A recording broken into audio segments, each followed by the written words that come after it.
بسم اللہ الرحمن الرحیم۔ قرآن مجید کی سورہ یونس کی آیت نمبر 20 میں اللہ تعالیٰ کا یہ ارشاد ہوتا ہے کہ وَيَقُولُونَ لَوْلَا أُنزِلَ عَلَيْهِ آيَةٌ مِّن رَّبِّهِ فَقُلْ إِنَّمَا الْغَيْبُ لِلَّهِ فَانتَظِرُوا إِنِّي مَعَكُم مِّنَ الْمُنتَظِرِينَ، کہ مشرکین مکہ یہ آ کے کہتے تھے حضرت رسول خدا صلی اللہ علیہ وآلہ وسلم کی خدمت میں کہ آخر کیوں ان کے رب کی طرف سے ان کے اوپر آیت اور نشانی نازل نہیں ہوتی۔ تو اللہ کے رسول کو یہ ارشاد ہوتا ہے اللہ کی طرف سے کہ انہیں یہ کہہ دیجئے کہ انما الغیب للہ، کہ غیب تو اللہ کے لیے ہے، تم بھی انتظار کرو اور میں بھی انتظار کرتا ہوں۔ اس روایت کی تفسیر باطنی میں امام صادق علیہ السلام کی جو ایک روایت کے اوپر گفتگو جاری ہے، جس میں صادق آل محمد نے یہ فرمایا کہ یہاں پہ غیب سے مراد قائم علیہ السلام ہیں، کہ حضرت حجت قائم وہ غیب ہیں کہ جو قرآن کی طرح ایک زندہ و جاوید معجزہ ہیں۔ تو لہٰذا وہ جو نشانی ہے کہ جو نازل ہونی ہے اللہ کی طرف سے، وہ حضرت کا ظہور ہے، اور پیغمبر صلی اللہ علیہ وسلم نے فرمایا کہ تم بھی انتظار کرو اور ہم بھی انتظار کرنے والوں میں سے ہیں۔ گفتگو غیب کا معنی کیا ہے، اس کی اقسام کیا ہیں، یہ ساری گفتگو ہو چکی ہے مکمل، اور آج سے جو گفتگو شروع ہوگی وہ آیت کے اس حصے میں ہے کہ فَانتَظِرُوا إِنِّي مَعَكُم مِّنَ الْمُنتَظِرِينَ۔ بنیادی طور پہ گفتگو کے دو حصے ہیں، ایک انتظار کے بارے میں گفتگو ہے اور ایک منتظرین امام کے بارے میں گفتگو ہے۔ انتظار کے بارے میں گفتگو اس وجہ سے ہے چونکہ یہ حکم ہے ہمیں کہ انتظار کرنا ہمارے لیے ضروری ہے، اور بعض فقہا نے یہ لکھا ہے کہ یہ حکم فقط ندبی اور استحبابی نہیں ہے بلکہ یہ وجوب کی حد تک ہے۔ پیغمبر اسلام کی مشہور روایت کے جسے شیخ صدوق علیہ الرحمہ نے کمال الدین و تمام النعمہ میں ذکر کیا، کہ جس میں پیغمبر اسلام صلی اللہ علیہ وآلہ وسلم فرماتے ہیں کہ افضل اعمال امتی انتظار الفرج من اللہ عز وجل، کہ میری امت کے افضل ترین اعمال، سب سے زیادہ فضیلت والا جو عمل ہے وہ کون سے اعمال ہیں، اس میں سے ایک عمل کیا ہے کہ انتظار الفرج من اللہ عز وجل، امام زمانہ کے ظہور کا انتظار کرنا، کشادگی کا اور حالات کے ٹھیک ہو جانا اور دنیا کے عدل و انصاف کے بڑھ جانے کا انتظار کرنا، یہ سب سے جو ہے وہ بڑی عبادت اور افضل ترین عبادت کیا ہے قرار دی گئی ہے۔ تو اس روایت کے مطابق جو خود انتظار ہے، اس بات کا انتظار کرنا کہ کشادگی آئے گی، حالات بہتر ہوں گے، امام زمانہ تشریف لائیں گے اور دنیا کو عدل و انصاف سے بھر دیں گے، یہ انتظار ایسا ہے کہ جس انتظار کو افضل ترین کیا کہا گیا ہے۔ یعنی ہم روزہ بھی رکھتے ہیں، صدقات بھی دیتے ہیں، دیگر نمازیں بھی ہم پڑھتے ہیں، حج اور عمرہ اور خمس وغیرہ، زیارت امام حسین علیہ السلام، ان سب کی نسبت سے جو ہے وہ افضل ترین جو عمل کہا گیا ہے وہ انتظار کو کہا گیا ہے۔ لہذا یہاں سے گفتگو شروع ہوتی ہے کہ پھر یہ انتظار کیا ہے، اس کا مفہوم کیا ہے، اس کا مطلب کیا ہے اور اس کی اقسام کیا ہیں، اور یہ کیوں افضل ترین اعمال میں سے قرار دیا گیا ہے۔ ہمارے پاس اگر ہم ڈکشنری کے اعتبار سے دیکھیں تو انتظار کی دو قسمیں ہمارے سامنے آتی ہیں۔ ایک کو انتظار تعطیلی کہتے ہیں، الانتظار التعطیلی، تعطیل اردو کا لفظ بھی استعمال ہوتا ہے، تعطیل یعنی چھٹی۔ الانتظار التعطیلی میں کیا ہوتا ہے کہ انسان نے کچھ نہیں کرنا ہوتا، کہ جیسے ہم کہتے ہیں کہ آج درس کی چھٹی ہے تو ہم کچھ نہیں کریں گے، سوئیں گے، آرام کریں گے، ریسٹ کریں گے۔ تو کسی بندے کا ایک انتظار تعطیلی ہوتا ہے کہ جس میں انسان نے کچھ نہیں کرنا ہوتا، اور دوسرا جو انتظار ہے الانتظار الاعدادی، اعداد کا مطلب عربی میں تیاری کرنا ہے، کہ ایک ایسا انتظار کہ جو تیاری کے ساتھ جڑا ہوا ہو، کہ جس میں جو انتظار کرنے والا ہے وہ کچھ نہ کچھ تیاری کر رہا ہو، کچھ نہ کچھ کام کر رہا ہو۔ اسی انتظار اعدادی کو انتظار فعلی سے بھی کیا ہے تعبیر کیا جاتا ہے۔ اب یہاں پہ گفتگو یہ ہے کہ اس روایت میں کہ افضل اعمال امت انتظار الفرج میں انتظار سے مراد آیا انتظار تعطیلی ہے یا انتظار اعدادی ہے؟ انتظار اعدادی کہ جس میں ہم نے کوئی کام کرنا ہے، کوئی فعل کرنا ہے، کچھ کرنا ہے۔ تو علماء یہاں پہ یہ فرماتے ہیں کہ ہمارے پاس جو دلائل ہیں ان دلائل سے یہ بات ثابت ہوتی ہے کہ انتظار سے مراد یہاں پہ انتظار اعدادی ہے، کہ جس میں ہماری ذمہ داری پہ، ہماری گردن پہ بہت سارے کام آتے ہیں کہ جنہیں ہم نے امام کی غیبت کے زمانے میں انجام دینا ہوتا ہے۔ اور ان کی اس بات کے اوپر جو دلائل ہیں، ایک تو عرف کی دلیل ہے، اور عرف کی دلیل سے ہٹ کے خود اس روایت کے اندر بہت سارے ایسے قرائن موجود ہیں، ایسے شواہد موجود ہیں کہ جو اس بات کو واضح کرتے ہیں کہ انتظار اعدادی مراد ہے کہ جس میں ہم نے کچھ کرنا ہے۔ سب سے پہلے وہ کہتے ہیں کہ عرفی معنی میں جب بھی یہ کہا جاتا ہے کہ آپ فلاں شخصیت کا انتظار کریں، وہ آنے والی ہے، تو تمام معاشرے میں یہ سمجھا جاتا ہے کہ انتظار تبھی ہوگا کہ جب آپ اس کے آنے کے لیے جو مقدمات ہیں وہ فراہم کریں گے۔ یعنی اس کی مشہور یہ مثال دی جاتی ہے کہ اگر کوئی انسان کا دوست آ رہا ہو اور انسان اس سے محبت کرتا ہو، تو دوست کے آنے سے پہلے وہ کم از کم جہاں پہ اس نے بیٹھنا ہے اس کمرے کو وہ صاف کرے گا، اس کے لیے کیا ہے کھانا وغیرہ تیار کرے گا، اگر اس کے بچے وغیرہ ہیں تو ان بچوں کو کیا ہے اچھے کپڑے پہنائے گا، خود بھی کیا تیار ہو کے رہے گا۔ یہ ایک دوست کی نسبت سے ہے۔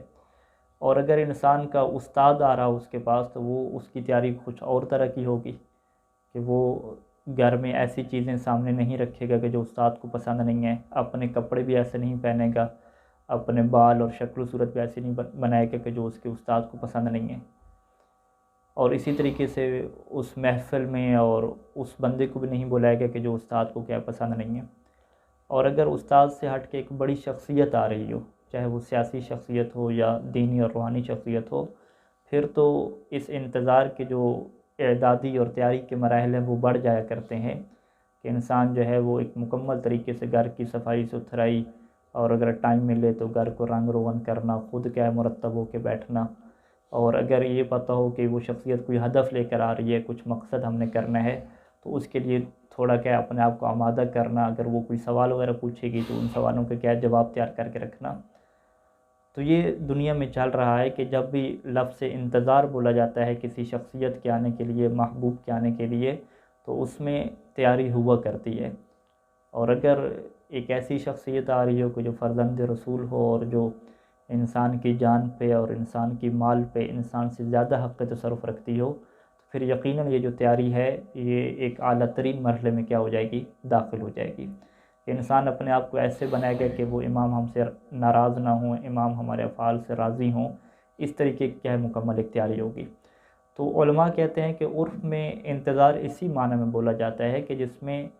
اعداد اور تیاری ہو۔ اگر کوئی اعداد اور تیاری نہیں کرتا اور سویا ہوا ہے، اور آپ نے کہا کہ بھی آپ کے استاد آنے والے ہیں آپ کے گھر پہ، یا آپ کی محبوب شخصیت آنے والی ہیں، اور وہ بندہ سو رہا ہے، کچھ بھی نہیں کر رہا، تو لوگ اسے یہ نہیں کہیں گے کہ یہ اپنے استاد کا انتظار کر رہا ہے یا یہ اپنے دوست کا انتظار کر رہا ہے۔ وہ کہیں گے نہیں، اسے تو پتہ ہی نہیں ہے۔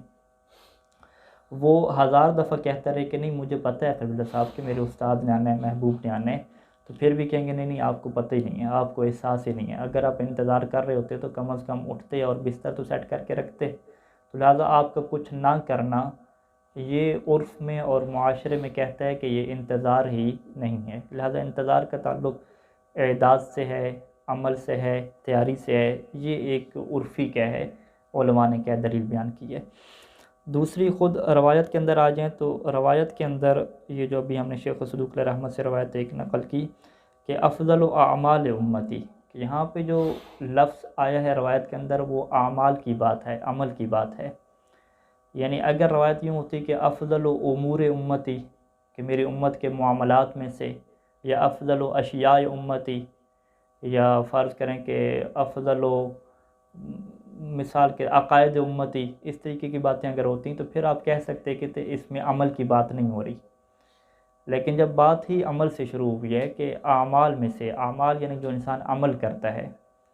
یعنی ہم فقہ میں پڑھتے ہیں کہ جس طریقے سے ایک عمل ہوتا ہے جس کو ہم فعل کہتے ہیں، اس کے مقابلے میں ترک ہوتا ہے۔ فعل کی بھی شریعت میں احکام ہیں اور ترک کے بھی کیا ہیں، شریعت میں احکام ہیں۔ اور باب تقلید کے شروع میں پڑھتے ہیں کہ انسان کے تمام افعال اور تروک، فعل اور تروک، تو تو یہاں پہ روایت کے آغاز میں عمل کہا گیا، فعل کہا گیا، تو اس سے واضح طور پہ پتہ چلتا ہے کہ ابھی جس چیز کو افضل قرار دیا جا رہا ہے وہ عمل ہے، تو لہٰذا اگر عمل کو افضل قرار دیا جا رہا ہے اور اس عمل میں سے انتظار کو رکھا جا رہا ہے تو یقیناً اس انتظار سے مراد عمل ہے، عمل والا انتظار ہوگا، ایسا انتظار کہ جس کے اندر عمل ہوتا ہے، تو اس کو پیغمبر اسلام افضل ترین عبادت کہہ رہے ہیں۔ یہ ایک قرینہ ہے۔ دوسرا قرینہ جب یہ کہا جاتا ہے کہ افضل ہے، سب سے زیادہ افضل ہے نماز، روزہ اور دیگر چیزوں سے، تو اس افضل کا مطلب کیا ہوتا ہے؟ ہمارے پاس بہت ساری روایات میں یہ افضل کی کیا تعبیر استعمال ہوئی ہے بہت ساری چیزوں کے لیے، جیسا کہ مولا امیر المومنین علیہ السلام سے مشہور روایت ہے کہ جس میں وہ فرماتے تھے کہ انسان جو ہے وہ فرشتوں سے افضل ہے، اور روایت کے الفاظ کیا تھے کہ ان اللہ رکب فی الانسان عقلا و شہوتا، کہ امیر المومنین علیہ السلام فرماتے ہیں کہ اللہ نے انسان کے اندر دو چیزیں رکھی ہیں، ایک عقل رکھی ہے اور ایک خواہش رکھی ہے، فمن غلب عقلہ شہوتہ، تو پس جو ان دونوں کے درمیان مقابلہ کرتے ہوئے اپنی عقل کو شہوت کے اوپر غالب لے آئے اور عقل کو سرداری دے دے، فہو خیر من الملائکہ، تو وہ ملائکہ سے بھی افضل ہو جاتا ہے، اور ومن غلب شہوت عقلہ، اور جو اپنی شہوت کو اپنی عقل کے اوپر غالب لے، عقل کی نعمت اس کے پاس موجود تھی، اس کے باوجود اس نے عقل کو کیا سرداری عطا نہیں کی، شہوت کو سرداری دے دی ہے، تو فہو ادنی من البہائم، تو وہ جانوروں سے بھی کیا ہے پستر ہو جاتا ہے، کیونکہ جانوروں کے پاس عقل نہیں تھی، اس کے پاس عقل تھی پھر بھی جانوروں کی طرح ہو گیا، تو یہ جانوروں سے بھی کیا ہے پستر ہے۔ تو یہاں پہ جو ہے وہ امیر المومنین علیہ السلام انسان کو افضل من الملک کہہ رہے ہیں کہ انسان جو ہے وہ فرشتے سے کیا افضل ہے۔ اسی طریقے سے فرض کریں ایک روایت ہے کہ جس میں یہ کہا گیا ہے کہ اصلاح کرانا، کسی بندے کے درمیان کیا کرنا، اصلاح کرنا، الاصلاح ذات البین افضل من الصلاۃ والصوم العامۃ، کہ کسی کے درمیان اصلاح کرانا، صلح قرار دینا، یہ روزہ اور نماز جو عامہ یعنی جو مستحب کچھ علماء نے تشریح کی ہے کہ وہ نماز اور روزہ جو مستحب ہیں ان سے افضل کام کیا ہے کہ کسی کے درمیان کیا ہے صلح قرار دینا۔ اب یہاں پر بھی افضل کہا گیا۔ اسی طریقے سے بہت ساری کیا روایات ہیں، تو یہاں پہ پھر بحث ہوتی ہے کہ یہاں پہ افضل سے کیا مراد ہے، فضل جو دیا گیا ہے، فضیلت دی کہ یہ اس سے کیا مراد ہے؟ تو علماء یہ کہتے ہیں کہ یہاں پہ فضیلت کی دو قسمیں ہوتی ہیں، ایک ہوتی ہے فضیلت ذاتی اور ایک ہوتی ہے فضیلت عملی۔ فضیلت ذاتی کا کیا مطلب ہے کہ اگر آپ یہ دیکھیں کہ ایک انسان کی ذات ہے اور ایک انسان ذات کس کی ہے، فرشتے کی ہے، اگر آپ ذات کا آپس میں تقابل کریں تو فرشتے کی ذات ایسی ہے کہ جس میں خواہش نام کی چیز نہیں ہے، جس میں معصیت نام کی چیز نہیں ہے، فقط اور فقط کیا ہے عقل ہے، اور قرآن مجید کی آیات کے مطابق جو بھی انہیں حکم دیا جاتا ہے وہ فوراً کے انجام دیتے ہیں۔ تو اس کا مطلب کیا ہوا کہ اگر ذات کے اعتبار سے دیکھا جائے تو فرشتہ کیا ہے، اس کی ذات افضل ہے، اس کے اندر کیا ہے فضیلت ہے، اور اگر انسان کی ذات کو دیکھا جائے تو ذات کے اعتبار سے انسان کی کیا ہے فضیلت نہیں بنتی، کیونکہ اس کے اندر کیا ہے خواہش نام کی چیز بھی کیا ہے رکھتی گئی ہے۔ تو ذاتی اعتبار سے تو فرشتہ کیا بن رہا ہے، افضل بن رہا ہے، لیکن اگر آپ عمل کے اعتبار سے دیکھیں تو انسان جب عمل کرتا ہے تو اس کا وہ عمل کیا کہلاتا ہے، افضل کہلاتا ہے۔ وہ اس کی وجہ کیا ہے کہ جب فرشتے نے عمل کیا تو اس کو کیا ہے اپنے اندر سے ایک مقابلے کی فضا نہیں تھی کہ جو اسے عمل سے روک رہی ہو، لیکن جب انسان نے کوشش کی، ایفرٹ کی اور عمل کیا تو اس نے کیا ہے اپنی شہوت اور خواہش کو شکست دی ہے، اور وہ جا کے کیا کیا، عمل کیا ہے، اور پھر جو انسان کا عمل ہے وہ اس بات کا مصداق ہے کہ اس زمین کے اوپر دین قائم ہو رہا ہے، اور قرآن مجید کی آیات کے مطابق اللہ تعالیٰ کے یہ مقصد ہے کہ اللہ کا جو کلمہ ہے، اللہ کا جو دین ہے وہ دنیا کے اوپر پھیل جائے،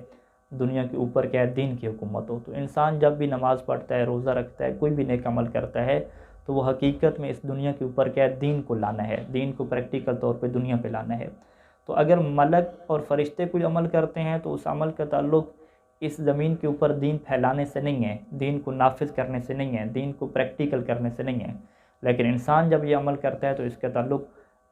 کیا ہے، جو ایک سماوی پروجیکٹ ہے، اللہ کا آسمانی پروجیکٹ ہے، اس کو زمین کے اوپر کیا نافذ کرنے سے ہے، تو لہٰذا یہ اس کا عمل کیا ہو گیا، اب فضیلت ہوگی۔ تو اگر انسان کو فرشتوں سے افضل کہا گیا تو یہ ذات کے اعتبار سے فضیلت نہیں ہے، یہ عمل کے اعتبار سے فضیلت ہے کہ اس کے عمل میں کیا ہے ایک بہت بڑی خصوصیت ہے کہ جس میں شہوت کو شکست دی جا رہی ہے، اور اس زمین کے اوپر کیا ہے اللہ کے دین کو نافذ کیا جا رہا ہے اور پریکٹیکل طور پہ انجام دیا جا رہا ہے۔ اسی اللہ اسی طریقے سے آپ یہ والی روایت لے لیں کہ کسی کے درمیان سلوک قرار دینا مستحب نماز اور روزے سے کیوں افضل ہے، کیونکہ مستحب نماز اور روزے کا تعلق انسان کی اپنی ذات سے ہے، لیکن اگر انسان سلوک کرائے گا اور وہ لوگ مزید آگے بڑھیں گے اور دین کی طرف آئیں گے، آپس میں سلوک کریں گے، دین کے بارے میں سوچیں گے، فتنہ کیا ہوگا ختم ہوگا، اور معاشرے میں دیگر لوگوں کو کیا ہے موقع ملے گا دین کے اوپر عمل کرنے کا، اور تبلیغ کا موقع ملے گا، دین کے بارے میں باتیں بتانے کا کیا موقع ملے گا، تو یہ ایک قسم کی کوشش ہوگی کہ زمین کے اوپر انسان کیا ہے دین کو نافذ کرنے کی طرف جا رہا ہے۔ یعنی روایات میں یہ بات موجود ہے کہ جب ہم اللہ سے دعا کرتے ہیں اس میں ایک چیز ہوتی ہے کہ اے اللہ ہم شکایت کرتے ہیں کہ ہمارے فتن اور آزمائشیں کیا زیادہ ہیں، فتنے زیادہ ہیں۔ تو کسی بھی قوم میں اگر اختلاف پیدا ہو جائے، فتنے پیدا ہو جائیں، تو وہاں پہ پھر یعنی دین کی تبلیغ مشکل ہو جاتی ہے، وہاں پہ دین کیا ہے نافذ نہیں ہوتا، پھر دین پیچھے رہ جاتا ہے، وہی لڑائیاں ہوتی رہتی ہیں اور ساری چیزیں ہوتی رہتی ہیں۔ لہٰذا دین کو پھیلانے کے لیے یا دنیا کے اندر بھی مضبوط ہونے کے لیے مالی طور پہ یہ ضروری ہوتا ہے کہ امن و امان قائم ہو۔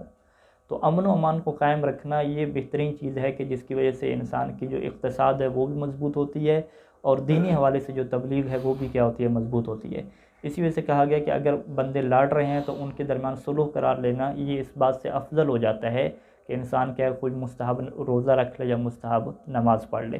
اور یہاں پر بھی جو فضیلت سے مراد ہوگی فضیلت عملی ہوگی۔ اب یہی بات آپ انتظار کے اندر لیں کہ جب انسان انتظار کرتا ہے تو انتظار کے اندر بھی جو فضیلت ہے کوئی ذاتی فضیلت نہیں ہے، انتظار کی فضیلت بھی جو بن رہی ہے وہ عمل کے اعتبار سے بن رہی ہے، کہ اگر اس کے اندر کوئی عمل کا پہلو پایا جاتا ہے تو تب اس کے اندر کیا آئے گی فضیلت آئے گی، اگر کوئی عمل کا پہلو نہیں ہے تو عمل کے پہلو نہ ہونے کی وجہ سے کوئی فضیلت کا کیا معیار نہیں ہوگا، کیونکہ جو افضل کی تعبیریں روایات میں استعمال ہوئے ہیں ان کا تعلق فضل عملی یعنی فضیلت عملی سے ہے، فضیلت ذاتی سے نہیں ہے۔ تو اب یہاں پہ یہ بحث ہوتی ہے کہ پھر ہم انتظار کریں گے تو اس سے زمین کے اوپر اللہ کا دین کس طریقے سے قائم ہوگا، تو اور ظہور کی راہ کیسے ہموار ہوگی۔ تو یہاں پہ ایک اور بحث پھر شروع ہو جاتی ہے کہ جسے یہ کہتے ہیں کہ کیا ہمارے عمل کا یہ تعلق اس بات سے بنتا ہے کہ امام زمانہ کا ظہور جو ہے وہ قریب تر ہو جائے، یا اس بات سے ہمارے عمل کا تعلق نہیں بنتا۔ یعنی میں بحث کو سمیٹوں ساری بحث کو کہ انتظار کی دو قسمیں ہو گئیں، الانتظار التعطیلی اور الانتظار الاعدادی۔ الانتظار الاعدادی کو ہم نے کیا کہا کہ جس کا تعلق عمل سے ہو، اور اس کے اوپر کیا ہے ہم نے روایات کے اندر سے قرینے قائم کیے کہ ایک تو روایت میں عمل کی بات ہو رہی ہے اور دوسری روایت میں افضل کی بات ہو رہی ہے، اور جو فضیلت کا معیار ہوتا ہے جب بھی تقابل کرایا جاتا ہے دو چیزوں کے درمیان وہ فضیلت عمل کے اعتبار سے ہوتی ہے، کہ چونکہ اس عمل کے اندر کیا پیدا ہو گئی ہے فضیلت پیدا ہو گئی ہے۔ تو اب اس عمل کی فضیلت تبھی پیدا ہوگی کہ جب اس انتظار سے مراد انتظار فعلی لیا جائے گا، کہ جب انسان کوئی نہ کوئی کیا کرے گا کام کرے گا۔ اور انتظار فعلی کو علماء رکھتے ہیں انتظار انفعالی کے مقابلے میں، یعنی انتظار انفعالی کی یہ مثال دیتے ہیں کہ فرض کریں کہ ایک بندہ بیمار ہے تو اس سے کہا جاتا ہے کہ انشاءاللہ آپ ٹھیک ہو جائیں گے، آپ انتظار کریں، ٹھیک ہے، دوائی وغیرہ کھا رہے ہیں، اور دوائی کے بعد اس ڈاکٹر نے کہا کہ یہ جو زخم ہے بس چھوڑ دیں، ابھی یہ جو زخم ہے یہ ہفتے بعد ٹھیک ہو جائے گا، تو اب آپ نے کرنا کیا، بس انتظار کرنا ہے۔ اسے کیا کہتے ہیں کہ ایک ایسا انتظار کہ جس میں اس نے کچھ کرنا نہیں ہے، اور جو انتظار اس کے اختیار میں بھی نہیں ہے، قہراً اسے انتظار کرنا ہے۔ جیسے ایک بندہ جیل میں ہے اور کہا جاتا ہے کہ 2 سال بعد کیا آپ کی قید میں رہائی ہوگی، آپ انتظار کریں، تو اب اس نے انتظار کرنا ہے، جبراً اور قہراً کیا انتظار کرنا ہے۔ لیکن جب امام زمانہ کے ظہور کا انتظار ہے تو اس کا تعلق انفعال سے نہیں ہے کہ جو جبراً انسان کے کھاتے میں پڑ گیا ہو، کیونکہ اگر جبراً انسان کے کھاتے میں پڑ گیا ہو کہ جس میں انسان کے پاس یہ قدرت نہیں ہوتی کہ وہ انتظار نہ کرے، یعنی اس نے ہر صورت میں انتظار کرنی ہے، تو اس سے کیا کہتے ہیں کہ یہ والا انتظار انسان کی قدرت سے کیا ہو گیا ہے، خارج ہو گیا ہے۔ تو جو فعل اور جو انتظار انسان کی قدرت سے خارج ہو اس کے اوپر تکلیف نہیں آتی، نہ ہی مستحب کی تکلیف آتی ہے نہ ہی وجوب کی تکلیف آتی ہے، کیونکہ ہمارے پاس فقہ میں یہ بات موجود ہے کہ الشروط العامہ کہ عمومی شرائط کا پایا جانا یہ ضروری ہے، اور عمومی شرائط میں سے ایک عقل ہے، بالغ ہونا ہے، اور تیسری چیز کیا ہے، قدرت ہونا ہے، کہ انسان کو کیا ہے قدرت بھی حاصل ہو۔ بس ہمارے پاس 3 قرائن ہو گئے۔ پہلی چیز کیا ہوگی کہ عرفی معنی میں سمجھا جائے، اگر لیا جائے تو انتظار سے مراد لوگ کیا لیتے ہیں، اعدادی لیتے ہیں۔ اگر آپ روایت کے اندر دیکھیں تو روایت کے اندر عمل کی بات ہو رہی ہے اور افضلیت کی بات ہو رہی ہے، اور افضلیت کی بات تبھی بنتی ہے کہ جب تقابل کیا ہو، عمل کے اعتبار سے ہو۔ اور تیسرا جو قرینہ سب سے بڑا یہ ہے کہ اگر آپ انتظار سے مراد انتظار فعلی نہیں لیتے تو آپ کو انتظار انفعالی لینا پڑے گا، اور انتظار انفعالی وہ ہوتا ہے کہ جس کے اوپر انسان مجبور ہوتا ہے۔ باہر صورت ایک مریض کو انتظار کرنا ہے ٹھیک ہونے کا، ایک قیدی کو انتظار کرنا ہے ٹائم کے گزر جانے کا، ایک بندے کو انتظار کرنا ہے کہ ابھی کیا صبح ہوگی تو مجھے صبح کا انتظار کرنا ہے، یعنی ایک ایسا انتظار جسے انفعالی کہتے ہیں کہ جس کے اوپر انسان کو کوئی اختیار نہیں ہوتا کہ کرے یا نہ کرے۔